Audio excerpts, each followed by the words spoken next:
Of nucleus.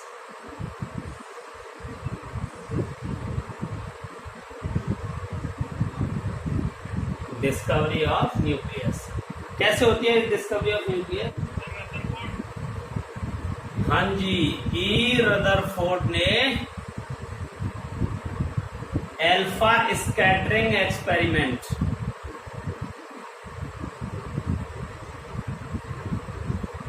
किया था। किस पे? On gold foil. तो इसको हम गोल्ड फॉइल एक्सपेरिमेंट भी कह देते हैं या फिर रदरफोर्ड एक्सपेरिमेंट। ठीक है। कैसे की थी इसने डिस्कवरी भाई? जे थॉमसन ने अपना मॉडल दिया था। उन्होंने बताया था कि atom is spherical and totally filled with the positive charge, negatively charge electron spread through out the positive charge just like the seed in watermelon. जैसे वाटरमेलन में सीड होते हैं जगह जगह पे, वैसे पूरे पॉजिटिव चार्ज में जगह जगह पर इलेक्ट्रॉन बिखरे रहते हैं एटम के अंदर। हालांकि ये मॉडल एटम की किसी भी प्रॉपर्टी को एक्सप्लेन करने में कामयाब न रहा, इसीलिए वो फेल हो गई बात। लेकिन उसने एक क्लू दे दिया रदरफोर्ड साहब को डिस्कवरी करने के लिए। तो इन्होंने गोल्ड की एक बहुत पतली 0.04 mm थिन गोल्ड फॉइल लेकर के उन्होंने अल्फा स्कैटरिंग एक्सपेरिमेंट किया। तो यहां पे आप देखेंगे गोल्ड फॉइल क्या था, एक लेड चैम्बर लिया।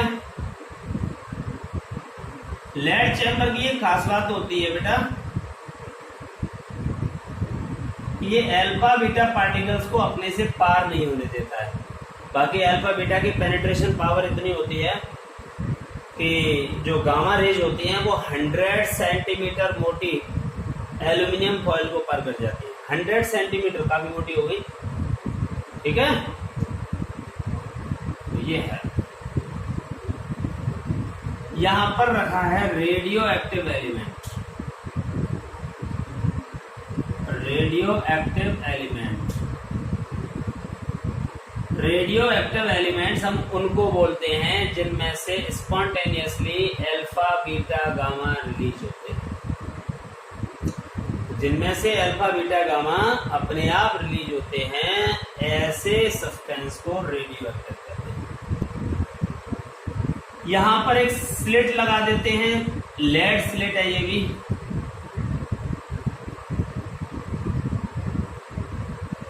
इसमें से क्या होगा कि जो अल्फा पार्टिकल्स जाएंगे सिर्फ इसी होल में से होके जाएंगे, बाकी किसी पोर्शन से आगे नहीं जाएंगे। इसके सामने यहां में गोल्ड फॉइल लगाई इन्होंने। गोल्ड फॉइल को सेट करके चारों तरफ ZNS की स्क्रीन लगा दी। ये ZNS स्क्रीन है, इसकी खास बात ये होती है कि कोई भी स्मॉल पार्टिकल्स इस पे टकराएगा वहां पर ल्यूमिनस क्रिएट हो जाएगा। ये जो है ये गोल्ड फॉइल, ये ZNS स्क्रीन, यहां से अल्फा पार्टिकल्स जाएंगे। अल्फा पार्टिकल जाएंगे, यहां टकराएंगे। यहां कौन है? गोल्ड फॉइल है। गोल्ड फॉइल है तो गोल्ड के पार्टिकल्स इस तरीके से होंगे। ये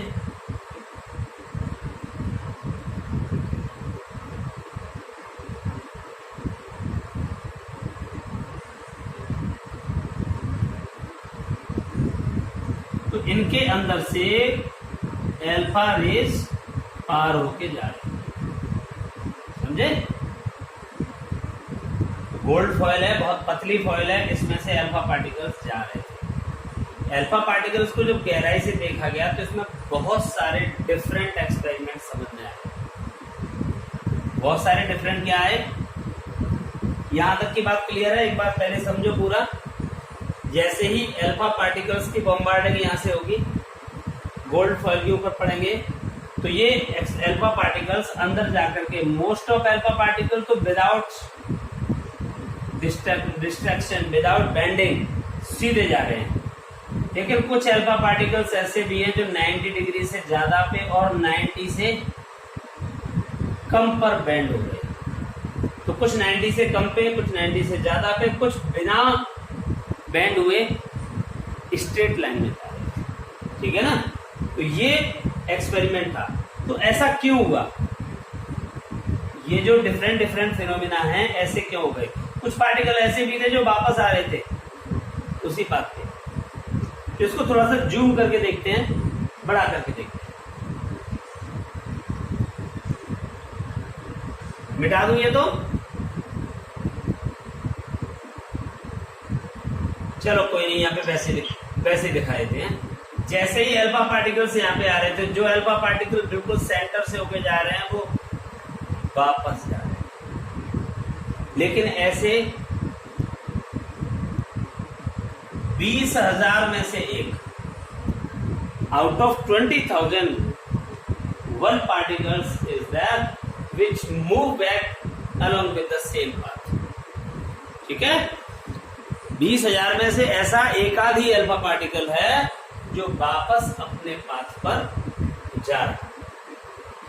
कुछ अल्फा पार्टिकल ऐसे थे जो 90 से कम एंगल पे बैंड हो गए, कुछ 90 से ज्यादा एंगल पे बैंड हो गए, but most of alpha particles move in straight line without any deflection. It means there is any spherical body at the centre of atom,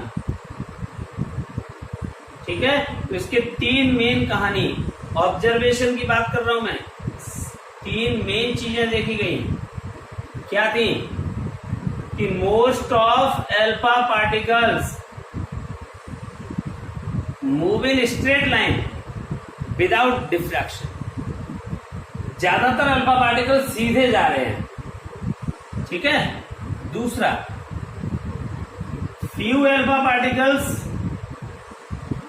band below 90 degree and few are above 90 degree. और तीसरी बात, 1 out of 20,000 alpha particles move along with the same path। ये तीन observation हुए।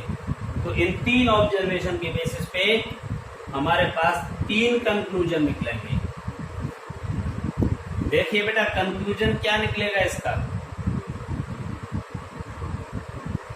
सबसे पहली बात, most of alpha particles move in straight line without any deflection. It means most part of atom is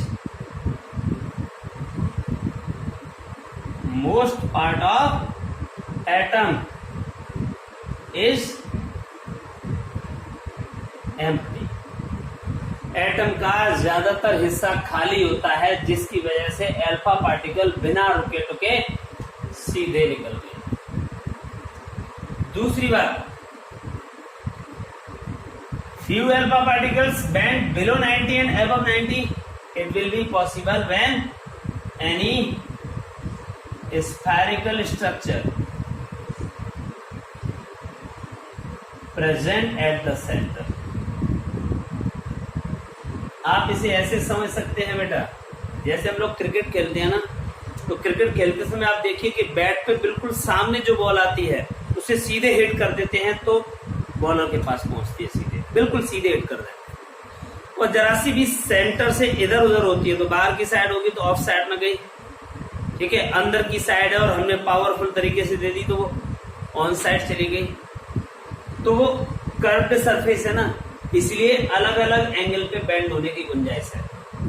बचपन में हम मोंगरी से खेलते थे, मोंगरी जानते हो, प्लेट फ्लैट होती है, हमने दिया मोंगरी मारी सीधी मारते थे, फिर तो हाथों से भले थोड़ा बहुत मोड़ दे, बल्ले का उसमें कोई कार्यस्थान नहीं।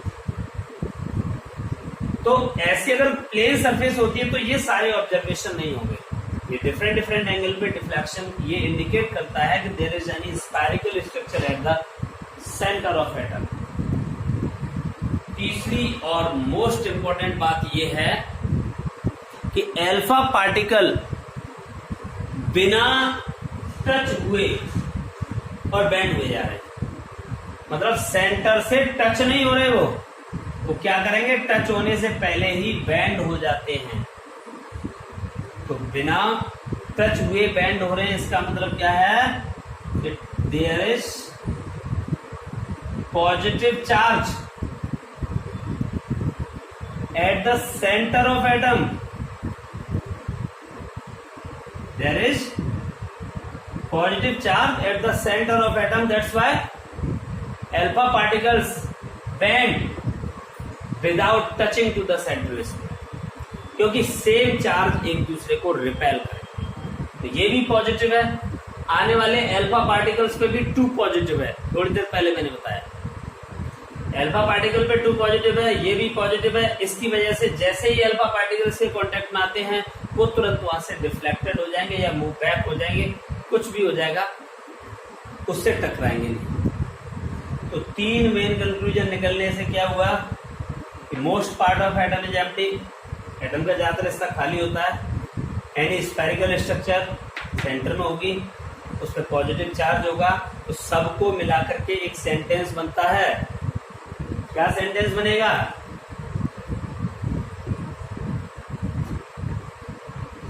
कि टोटल पॉजिटिव चार्ज एंड क्या होगा? Mass of an atom lies at the center called nucleus. तो बताइए बेटा, एटम की न्यूक्लियस की डिस्कवरी का श्रेय किसको जाना चाहिए? रदरफोर्ड। ठीक है। प्रोटॉन की डिस्कवरी का श्रेय